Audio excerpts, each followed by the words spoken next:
السلام عليكم ورحمة الله وبركاته. بعد غياب طويل رجعنا لكم في فيديو، ومن أهم الفيديوهات هي صفقات عن الأهلي والمفاجآت اللي بيعملها الأهلي في الفترة دي، عشان داخل طبعا بطولة السوبر ليج، البطولة الجديدة. طبعا هيقابل سيمبا هناك يوم 20 أكتوبر، وبعد كده في العودة هيقابل سيمبا برضو في القاهرة في مصر، وبعد كده هيواجه ما بين مباراة سان داونز واتلتيكو اللي هيفوز ما بينهم الاهلي هيواجهه. وطبعا هنتكلم النهارده على صفقات الاهلي واخبار الاهلي والناس اللي بيسعى وراها الاهلي في يناير معكم في كلام في الكوره. طبعا قبل ما نبدا اللايك والاشتراك عشان تدعمونا، وطبعا نتكلم عن اهلنا في فلسطين وندعو للشهداء في فلسطين، وربنا ينصر فلسطين والقدس هتفضل عربيه. ونظل هندعم القضيه الفلسطينيه رغم الغرب ورغم الاعداء اللي بيدعموا اسرائيل. احنا هندعم فلسطين عشان احنا عرب واحد، وربنا يا رب يرحم شهداء فلسطين. هنبدا باول حاجه صفقات الاهلي. طبعا كلنا عارفين من سنتين او من ثلاثه كده كان بيسعى الاهلي يجيب اسامه جلال من انبي. اسامه جلال اللي كان منتفض في المنتخب الاولمبي، وكان عامل اداء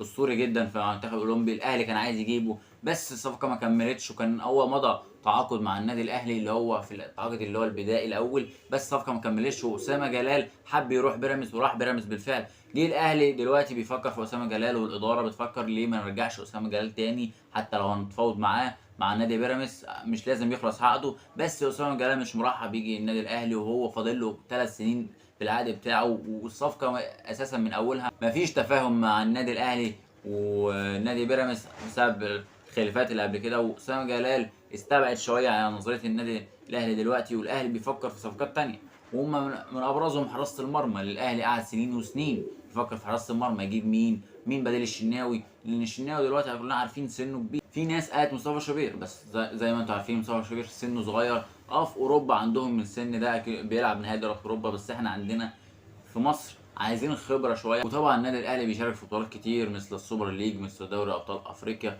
الدوري والكاس والسوبر وكاس العالم للانديه الاهلي هيشارك فيه. وطبعا حلمنا كلنا الاهلي يروح النهائي، اي كان بقى هيفوز ولا هيخسر في النهائي، بس هو يروح النهائي وياخد البرونزيه ويلعب مع النادي كبير، لان الاهلي كبير افريقيا واعتبر هو احسن فريق في افريقيا واسيا. في حراسة المرمى نرجع تاني لحراسة المرمى. حراسة المرمى الاهلي اتكلم في اللي هو عايز محمد صبحي. في ناس اتكلمت مع اداره النادي الاهلي ان محمد صبحي خلاص هيبقى فري كام شهر ويبقى فري، وفي يناير ممكن يجي الاهلي. محمد صبحي لحد دلوقتي محدش كلم مع اداره النادي الاهلي، بس بشكل كبير جدا محمد صبحي ممكن يبقى قريب، هو اكتر واحد هيبقى قريب من النادي الاهلي، لان هو المركز اللي محتاجه الاهلي في الوقت ده عشان البطولات الكتيره اللي واخدها، البطولات الكتيره اللي هو داخلها. عشان النادي الاهلي من اكتر المراكز اللي بيدور عليها هم مركزين دلوقتي، حراسه المرمى والباك الشمال. الباك الشمال كريم الدبيس يعني قدم مستويات جيده مش وحشه، لحد ما نلاقي بديل يعوض معلول. مش هو يبقى باك شمال حلو، لا بديل يعوض معلول نفسه، لان طبعا النادي الاهلي تعود على معلول وعرضياته الحاسمه في نهائيات دوري ابطال افريقيا، وعرضته الحاسمه في الدوري. وطبعا علي معلول لا الاهلي ما يقدرش يستغنى عنه، لانه باك شمال من افضل باكات الشمال في افريقيا كلها. فمن دلوقتي بنتكلم عن محمد صبحي. هو محمد صبحي قريب جدا من النادي الاهلي، وبرضه جماهير الزمالكاويه هتزعل مني، بس ده اللي انا قدامي. محمد صبحي بشكل كبير جدا ممكن يبقى في النادي الاهلي، الا لو غير رايه ومدد العقد مع نادي الزمالك، بس دي تبقى حاجه تانية. بس انا بتكلم في اداره النادي الاهلي في يناير احتمال كبير قوي تكلم محمد صبحي. ولو كلمت محمد صبحي مرحب جدا يروح النادي الاهلي وعادي. في لعيبه كتير قوي راحت من الاهلي للزمالك ومن الزمالك للاهلي. دلوقتي احنا فلاعبين بقى محترفين، مفيش حته اللي هو انتماء وكده، لا بقت قلت قوي. زمان كان في الكلام ده. وطبعا على سبيل المثال هنتكلم برضو على حته امام عاشور. امام عاشور بعد الاصابه بتاعته اتحدث عليه 10 ايام ويرجع التدريبات، وبعد التدريبات يعملوا برنامج تاهيلي، ومن التاهيلي هيرجع المباريات الاهلي. امام عاشور قبل ما يجي كان في كلام على وليد الكارتي، كان في اداره النادي الاهلي مقسومه نصين، نص بيقول امام عاشور ونص بيقول وليد الكارتي. طبعا الاهلي راح جاب امام عاشور، يعتبر الاثنين في نفس المستوى، بس الاهلي لقى امام عاشور احسن. وكمان حتى الصفقه مشيت بشكل احسن من وليد الكارتي، ان بيراميدز بيعقد الانديه بالنسبه للعيبتهم. يعني الاهلي راح يتكلم على ابراهيم عادل قال له ب 100 مليون. طبعا مفيش لاعب ب 100 مليون في مصر، بس هو بيعجزه بيقول له يعني ايه انا مش هديك اللعيبه بتاعتي. بيراميدز بيعمل السياسه دي، مش عايز يدي لعيبته لحد، مش عايز حد يبقى افضل منه من ناحيه القائمه. هو افضل نادي في القائمه بتاعته بيراميدز نادي كبير جدا، وفي قائمته بالذات عنده لعيبه كتير جدا. بس احنا بنتكلم دلوقتي في وليد الكارتي. وليد الكارتي كان محط انظار الاهلي ومحط انظار الزمالك، بس الاهلي كان بيتفاوض مع البيراميدز، وبيراميدز برضو ما رضتش تدي الاهلي وليد الكارتي، ووليد الكارتي لسه في موسمين في عقده، حتى لو انت هتعرف تجيبه حر مش هتعرف تجيبه حر، لان بيراميدز من الادارات اللي بتعرف تجدد اللاعبين جدا موسم واثنين وثلاثه ويخليه يقعد، وكمان ما يفكرش يروح في اي نادي تاني مصري. وليد الكارتي بعد شويه بعد ما جه امام عاشور، بس في يناير ممكن الكلام، لان في كلام برضو ان السولية عايز يطلع بره النادي الاهلي، شايف مستر كولر مش مديله اهتمام، وكمان في المباريات مستر كولر ما بيديش السولية حطوش في القائمه حتى يقعد الدكه يبدله، لا هو نافي ثمن السولية من ساعه اصابته في النهائي، والسولية بعيد جدا عن مشاركات مع النادي الاهلي. وطبعا السولية لعيب كبير عايز يلعب وعايز يستمر في الاداء عشان يروح منتخب مصر، اي لعيب بيتمنى كده، القعده ما بتبقاش حلوه لاي لعيب، فالسولية بيفكر اللي هو يطلع على سبيل الاعاره او حتى بالبيع على اي نادي تاني لحد ما الاهلي يسيستم اموره ويشوف هو محتاجه ولا لا، ولو يبيعه النادي كبير ممكن يبيعه محترف يحترف بره في الدوري السعودي، طبعا عارفين الدوري السعودي دلوقتي مولع الدنيا، كله بيروح، محمد شريف وكله راحوا هناك.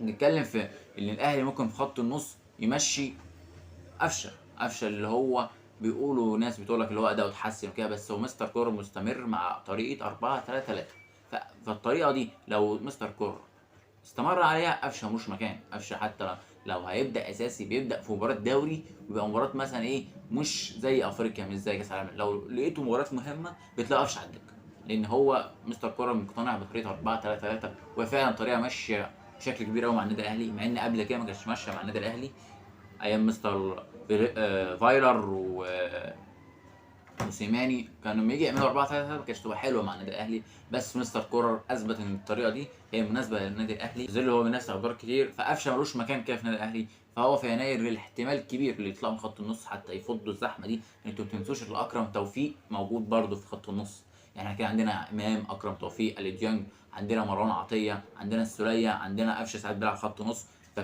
خط النص وغير نتفت خط نص مزدحم باللعيبه، فالاهلي بيفكر في يناير اللي هو يفضي التكتل ده كله، يطلع السولية يطلع قفشه، يودي ارى مثلا واحد منهم يبيع واحد منهم كده، عشان خط النص بقى مزدحم في النادي الاهلي. حاجه معانا ونتكلم فيها هي قائمه النادي الاهلي لمواجهه سيمبا. الاهلي اعلن عن قائمته 30 لاعب لمواجهه سيمبا، ثلاث ارباع الفرق اعلنت على 25 لاعب، بس الاهلي حط المصابين اللي هم خلاص فاضل لهم برنامج تاهيلي ويرجعوا، زي امام عاشور، زي رامي ربيعه، زي نتفت، كل دول عشان لو احتاجهم بعد كده في البطوله في نص نهائي في نهائي يكونوا موجودين، لان القائمه دي لازم تحرص في ممكن يبقى في اصابات لا قدر الله، في اي حاجه يبقى عندك بدلاء. الاهلي اعلن عن قائمته في حراسه المرمى محمد الشناوي، مصطفى شوبير، حمزه علاء، مصطفى مخلوف، ده اللي هو الناشئ النادي الاهلي، اربع حراس في المرمى. في الدفاع علي معلول، كريم الدبيس، متولي، رامي ربيعه، ياسر ابراهيم، محمد عبد المنعم، اكرم توفيق، محمد هاني، خالد عبد الفتاح. هنا كولر حط اكرم توفيق في الدفاع، بس صدقوني اكرم توفيق مش هيلعب في خط النص، ان هو شايف اللي هاني وخالد عبد الفتاح هم اللي هيلعبوا باك يمين، بس هو حاطط هنا اكرم توفيق في الدفاع، بس هو اكرم توفيق لو احتاجه في البطوله هيلعب خط نص.